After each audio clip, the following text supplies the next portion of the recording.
গতিকে মই ভাবোঁ কি মই খেলিলে তাতে খেলিম। মাইনৰিটি ভোটাৰ যে মোৰ কাৰণে ফেক্টৰ হ'ব সেইটো মই নিবিচাৰোঁ। এই দলটো হ'ল মোৰ ব্লাডত থকা দল। 1993 আমাৰ দেউতাহঁতে বিশ্ব হিন্দু পৰিষদ কৰিছিলে আৰু বিজেপিয়ে কৰিছিলে। নমস্কাৰ, ৰাজনীতিৰ বাটে ঘাটে আন এটা খণ্ডলৈ আপোনালোকক স্বাগতম জনালোঁ। আজি আমাৰ সৈতে উপস্থিত আছে ভাৰতীয় জনতা পাৰ্টীৰ ৰাজ্যিক কাৰ্যনিৰ্বাহক সদস্য আৰু লগতে গোৱালপাৰা জিলা বিজেপিৰ জ্যেষ্ঠ নেতা মনজিৎ ৰাভা ডাঙৰীয়া। মনজিৎ ৰাভা ডাঙৰীয়া, আপোনাক স্বাগতম জনালোঁ। ধন্যবাদ।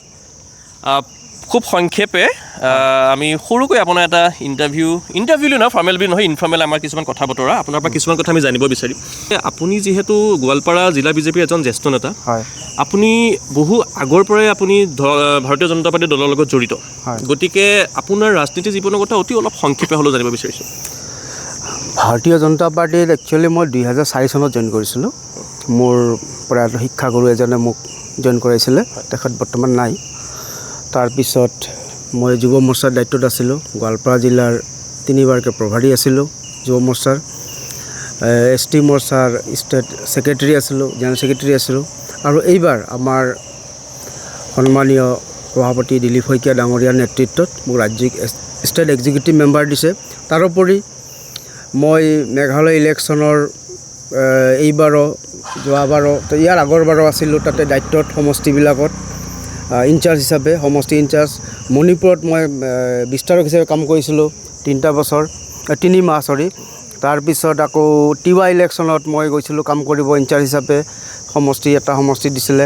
ভাৰতীয় জনতা পাৰ্টীত যোগদান কৰা চনটো যদি আপোনাৰ মনত আছে?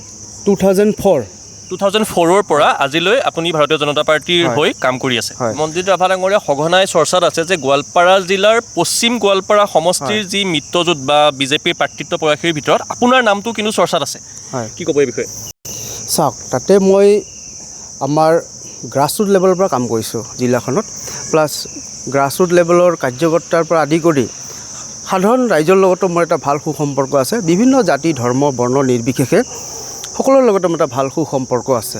যি এই পশ্চিম গোৱালপাৰা সমষ্টি, আমাৰ যদি ভুল হোৱা নাই তেতিয়াহ'লে পশ্চিম গোৱালপাৰা সমষ্টিটো প্ৰথমতে সংখ্যালঘু অধ্যুষিত এটা সমষ্টি আছিলে, যদি আমাৰ ভুল হোৱা নাই। গতিকে এই সংখ্যালঘু অধ্যুষিত সমষ্টিটোৰ আজিৰ দিনত কিন্তু আপোনালোকৰ জনজাতিৰ কাৰণে সংৰক্ষিত হৈছে। গতিকে এই ক্ষেত্ৰত আপুনি কি ক'ব? তেতিয়া আছিলে 38 নং গোৱালপাৰা ৱেষ্ট LAC আছিলে, এতিয়া সংখ্যালঘু অধ্যুষিত LAC আছিলে। আৰু এতিয়া মই এটা কথা কওঁ, যেতিয়া আমি জনজাতি সংৰক্ষিত সমষ্টি হিচাপে পালোঁ, এইটোৰ কাৰণে মই প্ৰথমে ধন্যবাদ জ্ঞাপন কৰিছোঁ আমাৰ মাননীয় মুখ্যমন্ত্ৰী ডক্টৰ হেমন্ত বিশ্ব শৰ্মা ডাঙৰীয়াক। এটা ৰাজনৈতিক ৰক্ষা কৱচ বুলি মই ক'ব খোজোঁ যে পলিটিকেল ছেফ গাৰ্ড আমাক দি দিলে মাননীয় মুখ্যমন্ত্ৰী ডক্টৰ হেমন্ত বিশ্ব শৰ্মা ডাঙৰীয়াই।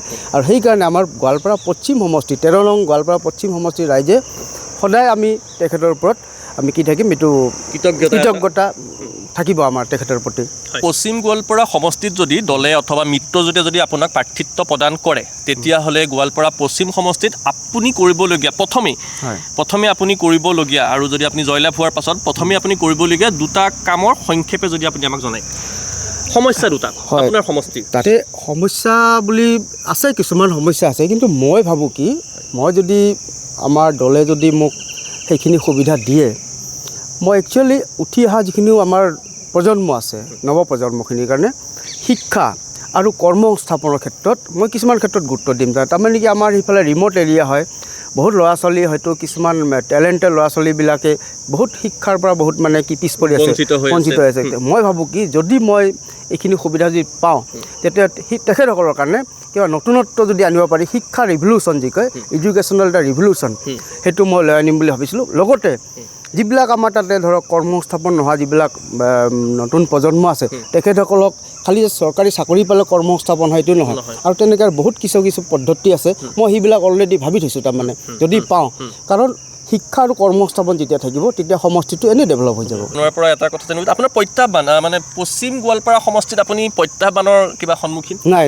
মোৰ মাইনৰিটি ভোটাৰ আপোনাৰ কাৰণে প্ৰত্যাহ্বান হিচাপে থিয় দিয়াৰ চান্সেছ বা সুবিধা মানে আছে নেকি? নাই, তেনেকুৱা মোৰ নাই। মই ভাবোঁ, কাৰণ কি, মই বিভিন্ন জাতি ধৰ্ম বৰ্ণ নিৰ্বিশেষে তেখেতৰ লগত মোৰ এটা ভাল সুসম্পৰ্ক আছে বুলি মই অলৰেডি কৈছে গতিকে মাইনৰিটি ভোটাৰ যে মোৰ কাৰণে ফেক্টৰ হ'ব সেইটো মই নিবিচাৰোঁ মানে মোৰ বিশ্বাস নহয় আৰু আমি সচৰাচৰ দেখা পাওঁ যে ৰাজনীতিবিদসকলে নিজৰ মুনাফা বা নিজৰ সুবিধা অনুসৰি এটা দলৰ পৰা আন এটা দললৈ তেওঁলোকে মাজে মাজে তেওঁলোকে ৰটেশ্যন বা তেওঁলোকে এটা জাম্প কৰে 2004 চনৰ পৰাই আপুনি ভাৰতীয় জনতা পাৰ্টিৰ লগত জড়িত হৈ আছে তেতিয়াৰ ভাৰতীয় জনতা পাৰ্টি আৰু এতিয়াৰ ভাৰতীয় জনতা পাৰ্টিৰ মাজত আপুনি একে দেখিছে কিবা সলনি হৈছে বা আপোনালোকে আৰু আগবঢ়াই নিব বিচাৰিছে বা আপুনি কি ক'ব সেই বিষয়ে চাওক সলনিটো অলপ হৈছে তাৰমানে কি পাৰ্টিত ঘৰত আমাৰ নতুন নতুন আলহী আহি আছে গতিকে নতুন আলহীখিনিক আমি মৰম কৰিব লাগিব নতুন আলহীক আমি মৰম কৰি আছোঁ এতিয়া সেইটো মানে আহিবই পাৰ্টিত চবৰে কাৰণে দৰ্জা খোলা আছে আমাৰ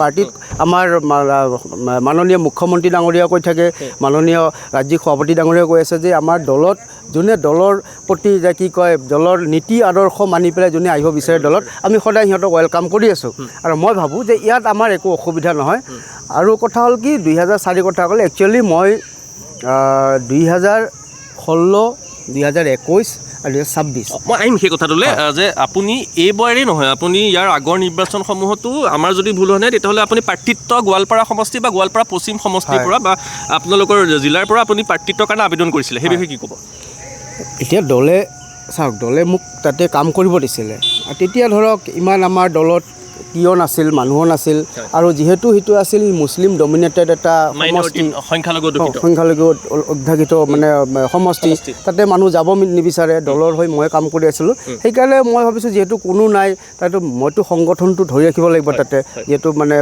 কি হিচাপে দলৰ কাৰ্যকৰ্তা হিচাপে সেইকাৰণে মই তাতে কাম কৰি আছিলোঁ সেইকাৰণে মই 16টো বিচাৰিছিলোঁ আৰু মোৰ যিহেতু এইটো মানে কি নিজৰ ঠাই গতিকে মই ভাবোঁ কি মই খেলিলে তাতে খেলিম 16ত বিচাৰিলোঁ 21ত বিচাৰিলোঁ এইবাৰ 26ত বিচাৰিছোঁ কিন্তু মোৰ এটা বিশ্বাস দলৰ প্ৰতি যে মোক দলে উপযুক্ত এটা ফলাফল দিব এটা মানে সেইটোৱে মোৰ দলৰ প্ৰতি বিশ্বাস যাৰ কাৰণে মোৰ দলৰ এই দলটো হ'ল মোৰ ব্লাডত থকা দল মোৰ তেজে তেজে আছে এইটো মই আপোনাক এটা আৰু কথা ক'ব বিচাৰোঁ যে একচুৱেলি এই দলটো মই নহয় মোৰ দেউতাও 1993 পৰা কৰিছিলে 1993ত আমাৰ দেউতাহঁতে বিশ্ব হিন্দু পৰিষদ কৰিছিলে আৰু বিজেপিয়ে কৰিছিলে আৰু সেই দেউতাৰ আদৰ্শতে মই সেই দলৰ প্ৰতি আকৃষ্ট এয়া আছিলে মন্ত্ৰী ৰাভা ডাঙৰীয়া পশ্চিম গোৱালপাৰা সমষ্টিৰ পৰা তেখেতে ভাৰতীয় জনতা পাৰ্টি তথা মিত্ৰজোঁটৰ কাৰণে প্ৰাৰ্থিত্বৰ দৌৰত তেখেত আছে ধন্যবাদ অ'কে ধন্যবাদ